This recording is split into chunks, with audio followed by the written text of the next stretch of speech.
The next slide, we're in chapter 26. And as we go to chapter 26, what we're seeing is more of these songs of praises.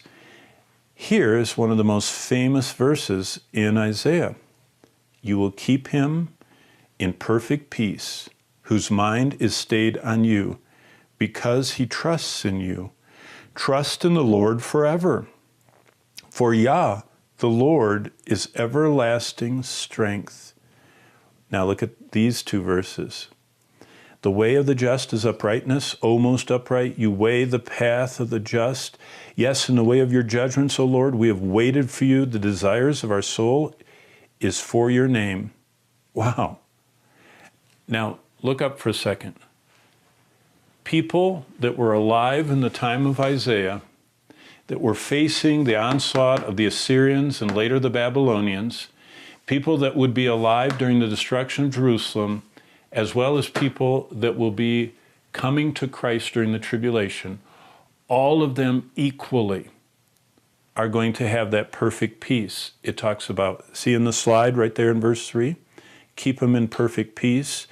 And look at what it says down here in verse 12. You will establish peace for us.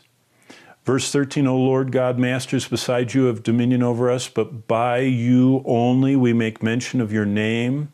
Wow. Now look at verse 19. The dead shall live. Together with my dead body they shall rise. Awake and sing, you who dwell in the dust. Wow. Look up. Isaiah, that's Isaiah talking. And he says, I know this is all coming. And I know I'm going to die sooner or later, like all of us.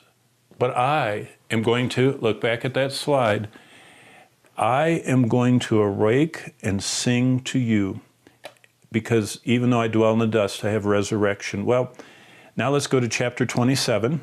In chapter 27 of Isaiah, and this next slide, here it is, right out of my Bible, is about the restoration of Israel. Do you remember in chapter 5, we talked about Israel being the vineyard?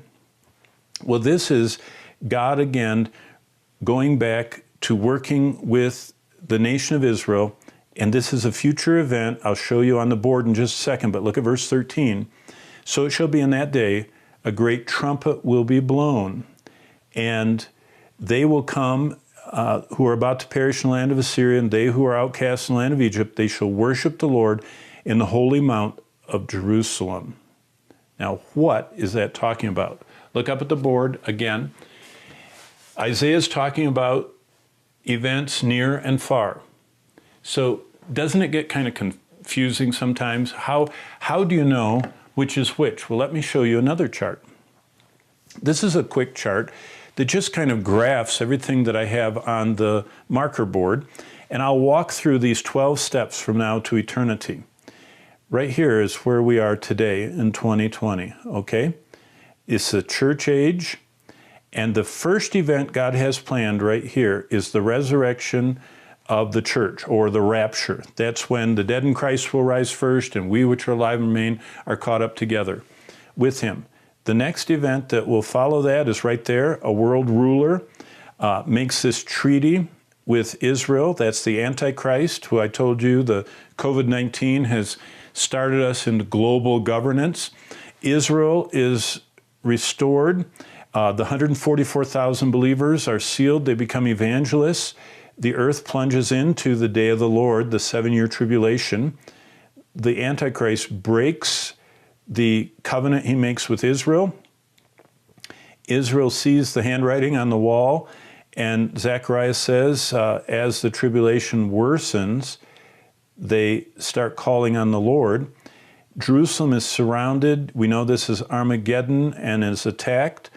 Just as the Antichrist is about to exterminate the Jewish people, right there, that's the second coming.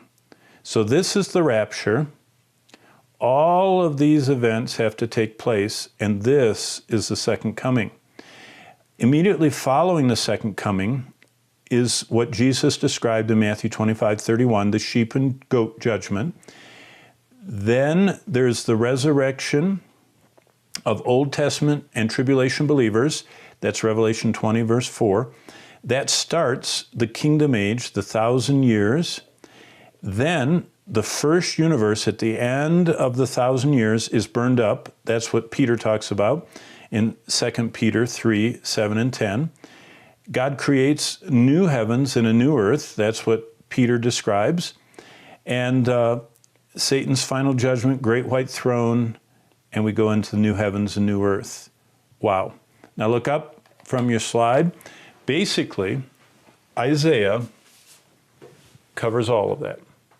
And as we go through this book, we're going to see him going back and forth between the destruction of Jerusalem and the day of the Lord. And the day of the Lord is climaxed by the second coming of Christ.